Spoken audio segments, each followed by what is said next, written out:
Berita terbaru hari ini. Artis Sandra Dewi mulai diseret dalam kasus dugaan korupsi yang dilakukan suaminya Harvey Mois terkait tata niaga timah di wilayah izin usaha pertambangan PT Timah tahun 2015 sampai 2022. Seperti diketahui suami Sandra Dewi, Harvey Mois sudah ditetapkan menjadi tersangka kasus korupsi timah bersama 15 orang lainnya. Kini, sejumlah advokat secara resmi membuat aduan masyarakat terhadap Sandra Dewi ke Kejaksaan Agung pada hari ini, Selasa 2 April 2024. Sandra Dewi dilaporkan oleh kelompok advokat pendekar hukum pemberantasan korupsi soal pasal pencucian uang. Kami dari pendekar hukum pemberantasan korupsi, kami selaku advokat semua mendatangi Kejaksaan Agung untuk membuat aduan masyarakat terkait adanya dugaan korupsi Sandra Dewi terkait tindakan pidana yang dilakukan suaminya Harvey Mois, kata perwakilan pihak PK. Stein Siahan di Kejaksaan Agung Jakarta Selatan Selasa 2 April 2024. PHPK menyebut bahwa Sandra Dewi seharusnya tahu sumber penghasilan suaminya. Kelompok advokat tersebut membawa beberapa bukti termasuk pemberantasan media online. Pastinya surat pengaduannya sudah kami siapkan. Beberapa bukti-bukti nanti kami akan screenshot dari berita media online akan lampirkan, ujar perwakilan pelapor lainnya, Subdaria Nuka.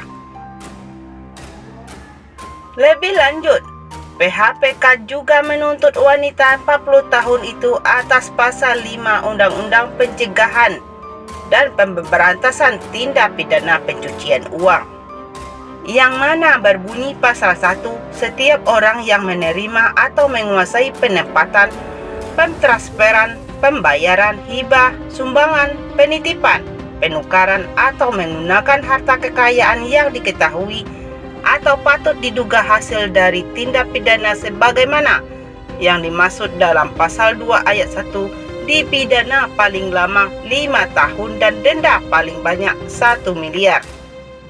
Tandas perwakilan pihak PHPK Subdaria Nuka. Jadi kami membuat pengaduan masyarakat agar Kejaksaan Agung bisa mencari adanya dugaan keterlibatan Sandra Dewi, kata Subdaria Nuka. Dia pun menduga kuat adanya keterlibatan Sandra Dewi atas kasus yang menjerat Harvey Mois. Sebagai suami istri, diduga perempuan berusia 40 tahun tersebut pasti tahu harta yang dimiliki suaminya. Kalau pendapatannya tidak wajar, seharusnya dipertanyakan, apalagi banyak uang kas disita Kejaksaan Agung ada di rumah yang bersangkutan, tuturnya. Mereka meminta Kejaksaan Agung untuk menerapkan pasal tindak pidana pencucian uang terhadap Harvey Mois dan para tersangka lainnya. Dengan menerapkan pasal TPPU, diyakini akan lebih mudah dalam menjerat pihak yang ikut menikmati uang haram dari tindak pidana korupsi.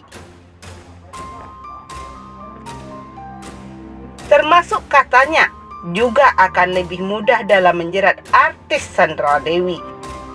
Menerima aliran dana diduga dari hasil tindak pidana terancam hukuman pidana 5 tahun dan denda 1 miliar. Dengan demikian, sudah selayaknya Kejaksaan Agung sesegera mungkin menerapkan pasal TPPU, paparnya. Sebelumnya, Kejaksaan Agung menetapkan Harvey Mois, Helena Lim, dan belasan orang lainnya sebagai tersangka dalam kasus dugaan korupsi tata niaga timah di wilayah izin usaha pertambangan PT Timah tahun 2015 sampai 2022. Setelah mengumumkan Helena Lim dan Harvey Mois sebagai tersangka terakhir yang diumumkan beberapa hari lalu, mereka langsung dikenakan penahanan selama 20 hari ke depan. Harvey Mois terseret dalam dugaan korupsi tata niaga timah PT Timah Tbk untuk periode 2015 sampai 2022. Harvey Mois ditetapkan tersangka dan langsung ditahan pada 27 Maret 2024. Ia diduga telah bersama-sama dengan ex-direktur utama PT Timah, Mokhtar Riza Pahlavi Tabrani alias RS, bekerja sama mencari keuntungan dalam kegiatan pertambangan liar di wilayah IUP PT Timah.